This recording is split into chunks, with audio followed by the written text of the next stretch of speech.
여러분, 어제 전광훈 목사님 첫 재판이 있었던 거 알고 계시나요? 지난번에 국민저항권 얘기를 했다고 그래가지고 내란죄로 구속을 했다고 그래가지고, 아니 헌법 정신에 나와 있는 국민저항권하고 내란죄하고 무슨 상관이 있느냐 그랬더니, 기소할 때는 내란죄는 뺐습니다. 그리고 국민저항권 얘기를 해서 서부법원에 침입하게 했다고 특수건조물 침입죄로 기소를 했습니다. 그런데 어제 첫 재판에서 판사님이 국민저항권하고 서부지방법원에 들어간 거 같고 무슨 관계가 있느냐, 그 관계를 소명을 하고 검찰에 요구를 했습니다. 여러분, 이대로 가면은 전광훈 목사님이 무죄가 될 것이 틀림없죠? 윤석열 대통령 재판에 대해서 좀 말씀드리겠습니다.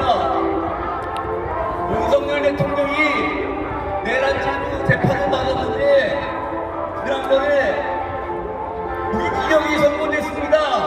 이게 말이 됩니까?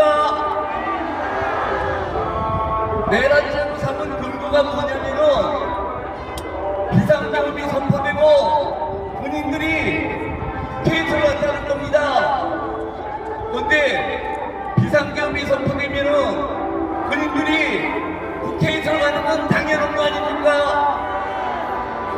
그런데 국회에 들어갔다고 그게 내란죄가 됐다는 겁니다.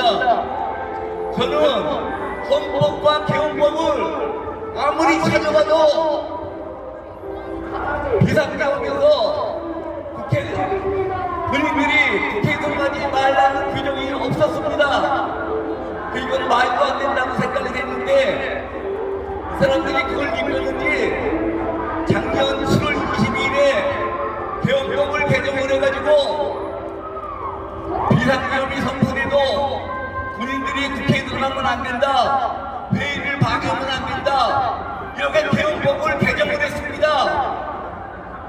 이 개헌법이 개정이 돼서 처음으로 비상계엄이 선포돼도 군인들이 국회에 들어가면 안 된다고 나왔는데, 마치 전부터 군인들은 국회에 들어가면 안 되는 것처럼 그걸 내란죄로 인정을 했습니다.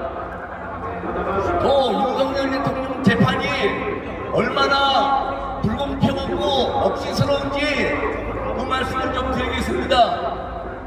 여러분, 송영길이 무죄 받은 거 알고 계십니까? 무죄 이유가 뭔지 아십니까? 무죄 이유가 뭐냐면은 돈봉투 사건으로 압수수색을 했는데 달리 안 돼서 돈 받은 게 나왔어요.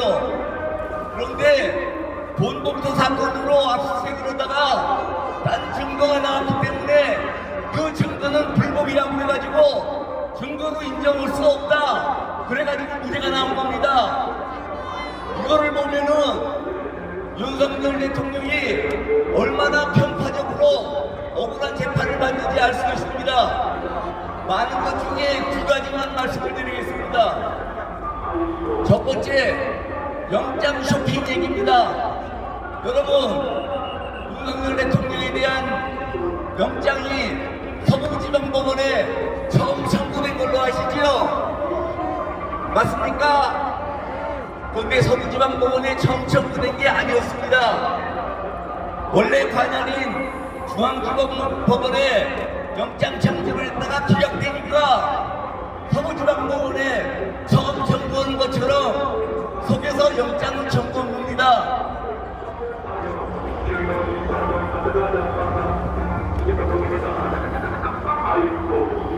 그 영장이 한번 기각됐다가 재청구를 하려고 하면은 재청구는 사유를 정해야 됩니다. 그런데 서부지방법원의 청구한 영장에는 처음 청구하는 것처럼 거짓말을 했습니다. 이거는 완전히 법원을 속여서 사기를 친 거고 국민들을 상대로 사기를 친 겁니다.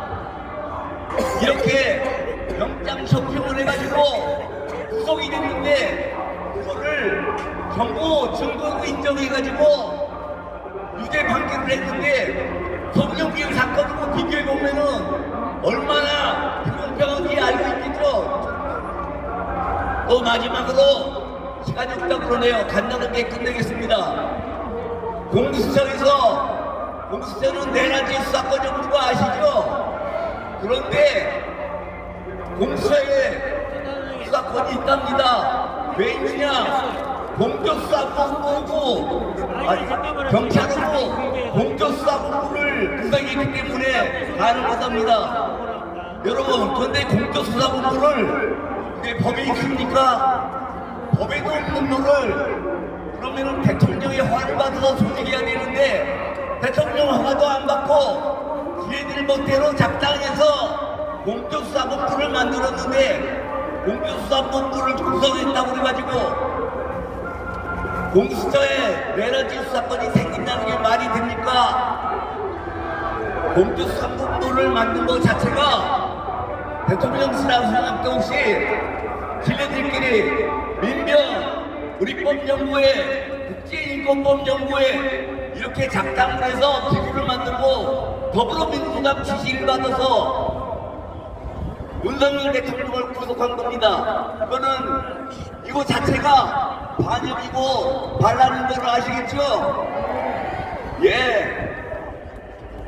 시간이 없으니까 구호를 몇 가지만 외치고 내려가겠습니다. 전광훈 목사님을 석방하라. 이재명 독재정권을 타도하자. 이재명에 대한 항소심 재판을 재개하라. 더불어민주당을